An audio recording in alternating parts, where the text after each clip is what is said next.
Hello दोस्तों, चींटी और टिड्डा की कहानी। तो दोस्तों, एक समय की बात है। उत्तर भारत के एक हिस्से में एक टिड्डा रहता था। उसी के पास चींटियों का एक झुंड भी रहता था। बसंत ऋतु का मौसम था। खाने के लिए टिड्डा और चींटियों के पास कोई कमी नहीं थी। फिर भी चींटियाँ सुबह जल्दी उठती और सूर्योदय के पहले ही अनाज ढूंढने निकल जाती और दिन भर अनाज एकत्र करके वापस लौटकर अनाज को अपने बिल में जमा करती थी।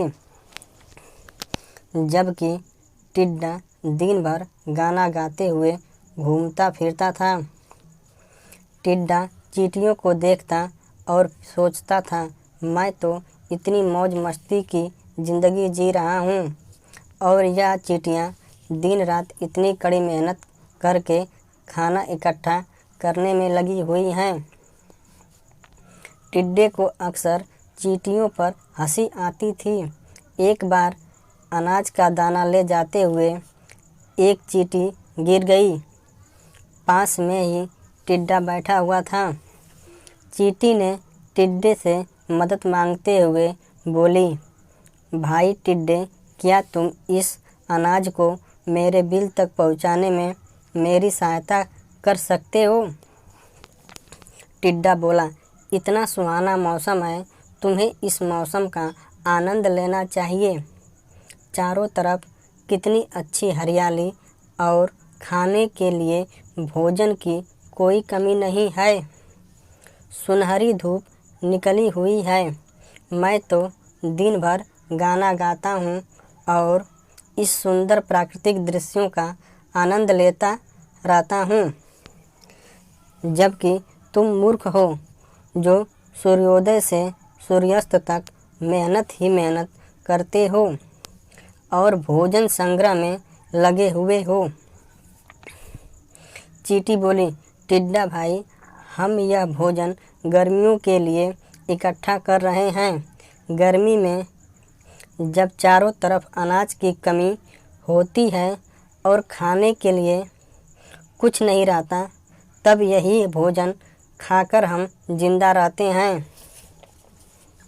तुम्हें भी गर्मियों के लिए कुछ न कुछ भोजन संग्रह करने की आवश्यकता है। चींटी की यह बात सुनकर टिड्डा बोला, अरे चींटी, यह सब काम बेवकूफ़ लोगों का है। तभी तो मुझे खाने के लिए पर्याप्त भोजन मिल रहा है। तो मैं इसी तरह खाना खाकर और आनंदपूर्वक अपना समय बिताना चाहता हूँ। और टिड्डा ने चींटी की कोई सहायता नहीं की और वहाँ से चला गया। टिड्डे की इस हरकत को देखकर चींटी को बहुत दुख हुआ और चींटी किसी तरह अनाज उठाकर अपने बिल तक ले गई। चींटी ने यह बात सभी चींटियों को बताई। धीरे धीरे समय बीतता गया और गर्मियों का मौसम आ गया। इस बार की गर्मी अन्य साल की गर्मी से बहुत अधिक तेज़ थी और चारों तरफ सूखे और अकाल की स्थिति बन गई। चींटियों के पास इस गर्मी में भी खाने की कोई कमी नहीं थी, क्योंकि उन्होंने बसंत ऋतु में ही पर्याप्त अन्न इकट्ठा कर रख लिया था। किंतु टिड्डे के पास खाने के लिए कुछ भी नहीं था। उसने अपने आसपास बहुत तलाश किया, किंतु कहीं भी उसे खाने के लिए कुछ भी नहीं मिला। टिड्डा कई दिनों से भूखा था और भूख के मारे उसकी हालत खराब थी। उसे समझ में नहीं आ रहा था कि अब उसे क्या करना चाहिए। तभी टिड्डे को चींटियों की याद आई जो बसंत ऋतु में भोजन इकट्ठा कर रही थी। टिड्डा संकोच करते हुए चींटियों के घर पहुंच गया और बाहर से ही आवाज़ लगाता है, चींटी बहन, चींटी बहन। तभी कुछ चींटियाँ बाहर आती हैं और टिड्डे को देखकर बोलती हैं, टिड्डा भाई क्या हुआ जो इतनी गर्मी में आप यहाँ भटक रहे हो। टिड्डा बोला, मैं अपने चारों तरफ भोजन की तलाश की, किंतु मुझे कहीं भी खाने के लिए कुछ नहीं मिला।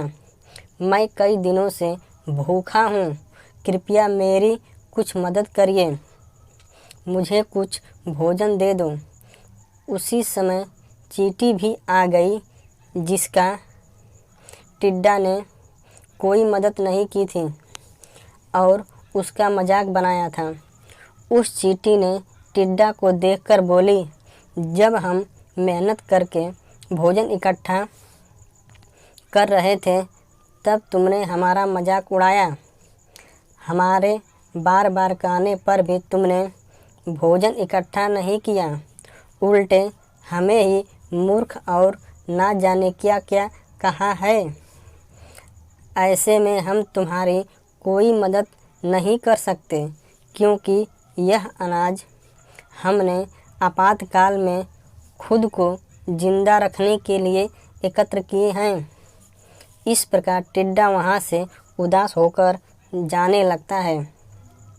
उसे लगने लगा कि वह भूख से मर जाएगा।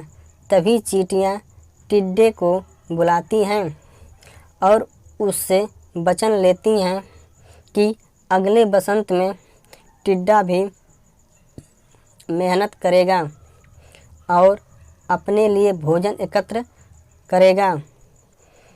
चींटियाँ उसके बाद उसे भोजन देती हैं। दोस्तों, चींटी और टिड्डा की कहानी से हमें शिक्षा मिलती है कि हमें कभी भी काम चोरी नहीं करनी चाहिए और कोई भी कार्य भविष्य को ध्यान में रखकर करनी चाहिए। दोस्तों, वीडियो अच्छा लगे तो लाइक शेयर सब्सक्राइब करें।